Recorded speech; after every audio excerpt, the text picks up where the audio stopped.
gratitude. Okay, you can start again. Yeah. Yeah. You were talking about gratitude last time when you were with us here. And I was thinking about how brilliantly that has been already included, right, in our evening prayer. Yes. So it's like everything we talk about, it's already there. We just have to be aware of what's there and what's not there, and it just works all together. It's not that one thing works in a silo. The practice is such that we have to kind of do all the pieces to best of our ability on a daily basis. Right. Yeah. And Once, Mhm. sorry, go ahead. No. I was just going to say what you put it in the chat box. I don't remember if I shared with this group here um, the little PDF file about or the practice, what goes when, and how much time Right. it requires. That was very useful. I did share it with the group. Oh, good, good. So, and today there is a couple of interesting questions. So on that PDF, like individual sittings, what is the purpose? If you see the chart, it says spiritual entouring. And then and someone asked me, what does it mean? And then I tried to look in the dictionary. It doesn't mean anything. And touring, there is no word for it in the dictionary.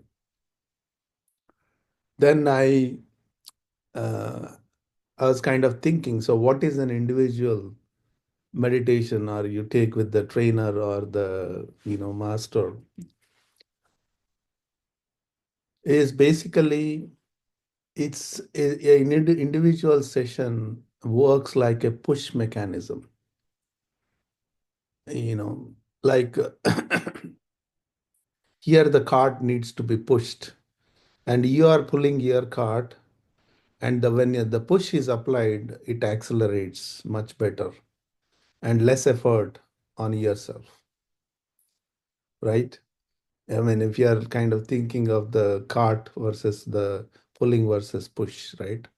Here both are happening at the same time. So each individual sitting is like that push. It creates that momentum.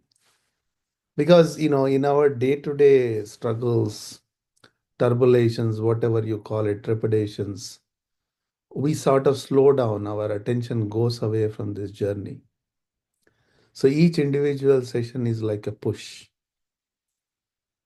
It pushes us forward. So that's the whole idea of an individual sessions we take regularly, correct? So you can schedule with your trainer one-on-one sessions whenever your time permits, and again you can agree upon a time with the trainer or Zoom in person, whatever works, right? We can do that. So then again, the second question which came up is that how do I restrain my thoughts and become calm? I've spoken it in so many ways, and Daji, Chariji, everyone spoke about it. So one important thing I would like to kind of bring this idea is, what are thoughts?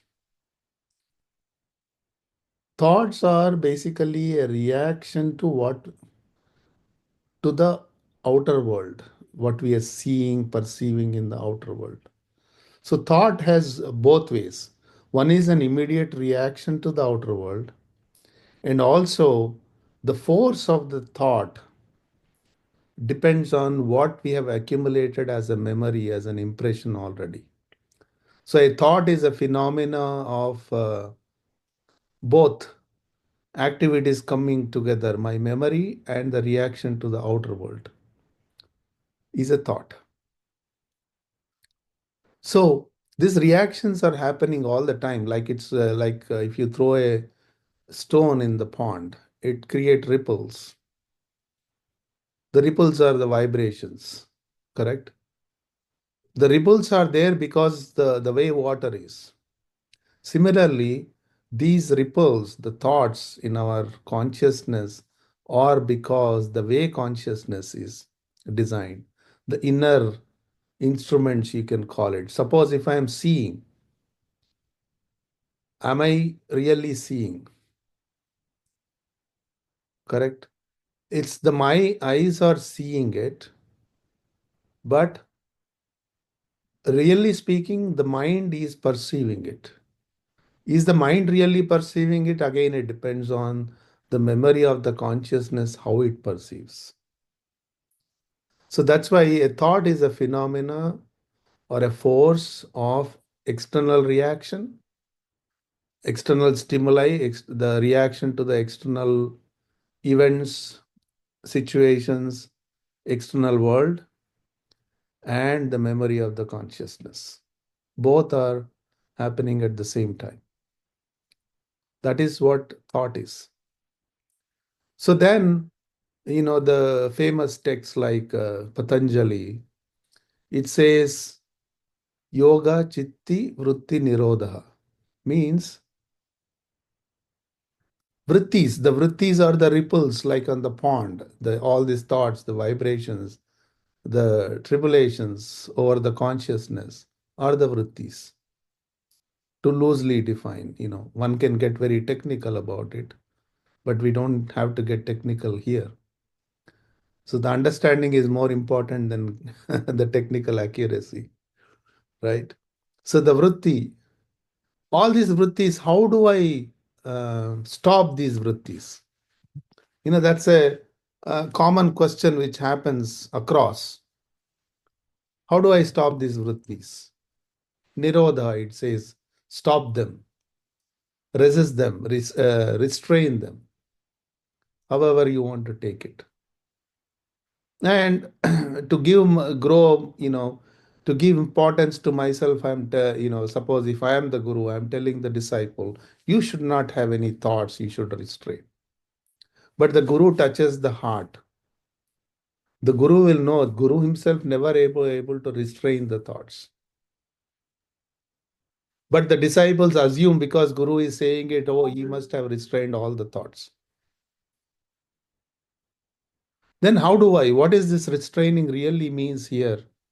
If it is written in a text like Patanjali Yoga Sutra, it must have certain significance to it, right? He would not have just written it like that. So then we have to kind of go deep and understand what this means really. So the reaction stimuli to the external world has to happen. If I'm looking at something, if I'm looking at a tree, I have to see the tree. I cannot say, oh, I restrain my thoughts. I restrain my seeing. Even if I'm treeing the sea, I cannot psych myself, oh, I am seeing the Lord. Oh, Lord is in everything, in everyone. Right?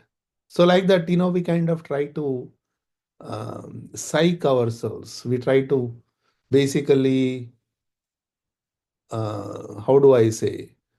We don't want to face the reality. We want to kind of give self-importance, some greatness, some happiness we feel if I don't see the tree and see the Lord. How is that possible? We have to be honest with ourselves in spirituality. When you are honest, when you go deep into the meditation, you will see a completely a different and the right approach for this Chitta Vritti Nirodha.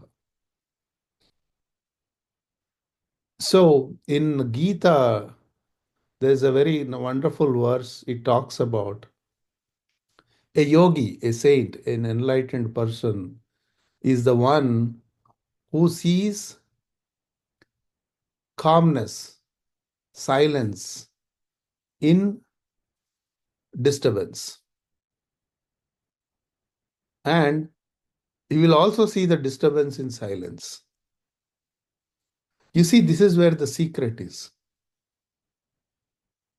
How can somebody see the silence in disturbance, in noise? Or how do you see the disturbance in silence? So this phenomena, it's like a pendulum. We are swinging. When I'm disturbed, I'm looking for peace. When I'm at peace, I wonder why I'm at peace, and then I create disturbance. We're kind of swinging both ways, right? So here the phenomena is like if you see a moving tire or something is which is rotating at a very faster speed. On the surface, Daji gave this example. On the surface, you will see the speed, it's rotating very fast. But as you come towards the center, in fact, by physics, by law, the center is moving at the higher speed because its circumference is small. Its rotation is faster at the center. But when you're looking at it, it feels as if it is stationary. When you look at the surface, it is moving. Even the center is moving very fast, you see the non-motion there. So this is the phenomena. So there is always the silence between every noise, every disturbance, every the waveform, there is a 0 point. So when we are in a meditative state, if I'm a right meditator, that silence unfolds in the disturbance. It unfolds itself. If I am waiting, if I am to trying to control the waves, I get more disturbed. I can never see the silence behind it. So it is just allowing the mind to go beyond these disturbances, go beyond these memories, go beyond these thoughts. And there you see the silence. Is that silence very significant? Yes and no. In that silence, we get the glimpse of the real essence behind all this movement, all this motion, all this disturbance. That's when we realize that essence is the force, the real thing behind all this existence. It unfolds to you, you sort of reveals to you. You can relate to it, you can connect with it. That is how the the reaction is always there. But then you go to the root of all the reactions, actions, silence, everything. You go to the root. So that's what the meditation is. Once you know how to do this in meditation, you can do it all day without having to meditate. It is just allowing the mind. So that's why meditation is not a skill you develop. Meditation is just allowing the mind for it to reach that state. And it's the most easiest thing to do. Anyone can do it. Everyone can do it. It's not specific to any enlightened person.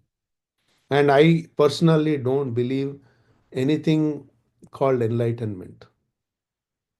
Even if a baby, when it comes out into this world, it's trying to understand the surroundings. It recognizes its mother. It recognizes who is taking care of it. It's learning its surroundings. As it learns, to an extent it learned, it becomes enlightened. Same thing, to an extent we perceive this, we are enlightened. So who is not enlightened? Everyone is enlightened. Brother Shrikant, Yes, sir. if you look behind me, there's a lot of light. I'm enlightened already. Yes, you are. You are special enlightened. So that's a good one. So so we are basically this reaction to the situation when we have the right understanding. Slowly the reaction transforms into the clarity. And it goes beyond the clarity. It's always, there is something called beyond. This metaphysics, you know what metaphysics is? Which cannot, the science cannot explain. We have to go beyond the science, is metaphysics. So here we are sort of getting into a state where we have the complete clarity of it. And this happens only when we know how to meditate. And like I said, meditation is the most simple thing. Don't worry about your thoughts because thoughts are going to be there all the time. You will never be free of any thought at any point. Like the Gita says, those who see the silence behind this disturbance is a true meditator. How do we see it? You just allow it.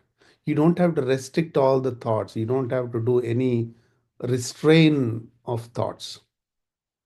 Once he attaches to that real thing, as the clarity develops, your inclination, your interest in that develops automatically.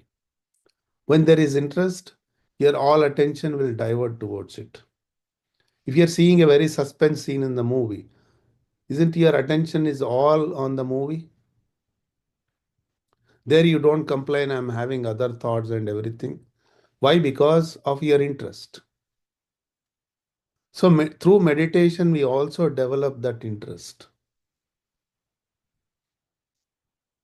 So then the thoughts or no thoughts, we develop that equilibrium. In that equilibrium, thoughts are good and no thoughts are also good. When you become thoughtless, you're moving towards the thought. When you are in thought, you're moving towards the thoughtlessness. This cycle goes on. And as the clarity develops, your inclination towards that higher phenomena also improves and increases. So here you don't have to really restrain anything. So that chitti vritti nirodha means restrain all your activities of the mind, basically means connect with the real thing. You don't have to restrain anything.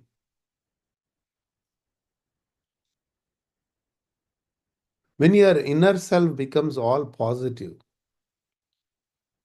I don't have to counter if any negative thought comes through my mind. I don't have to counter it. I don't have to react to it. I kind of go behind the purport of that negative thought, where it is emerging from. And then I know how to deal with it also. There are a lot of times negative thoughts. Many times negative thoughts are much useful in our life than the positive thoughts. But when there is a positive thought, the nature aligns with it. It makes it happen. The situations arise such that you continue to be in that positive state. So both are, everything is required, everything is there for a purpose. So there is no negation of anything in spirituality. But the negation happens by itself because this silence is devoid of all, everything and anything. So when I am in touch with that silence, automatically all negation happened without me thinking about negating something. Right? So that's why we have to understand this process of meditation and how it takes us to that state of no reaction. And from there it unfolds the real essence. So that's all meditation is. Okay. So I'll stop here for any comments, questions, and then we can get into meditation.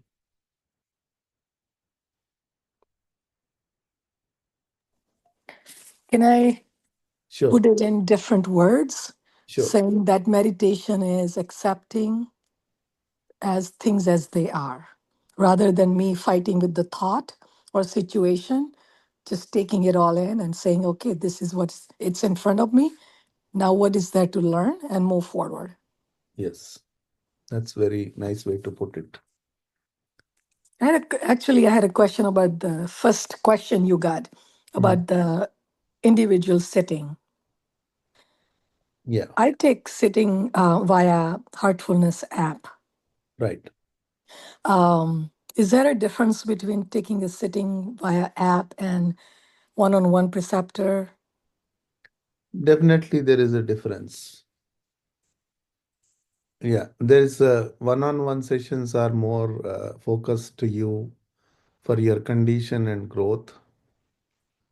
In a app sitting, this is more of a general cleaning and general transmission. For the specific work to happen for that person who is connecting with you, sometimes have to be very perceptible to make that specific work.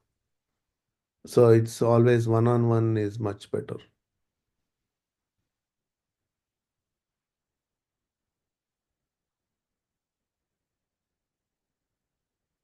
It kind of creates a different state altogether.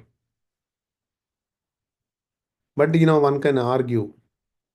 Like somebody said, okay, what is the difference between a satsang and an individual sitting and things like that. So Chariji said it in his own witty way.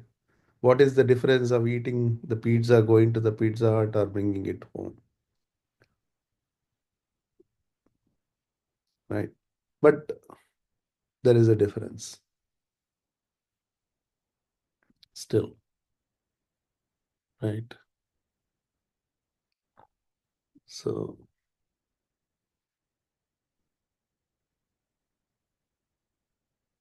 all right. So let's get into meditation now.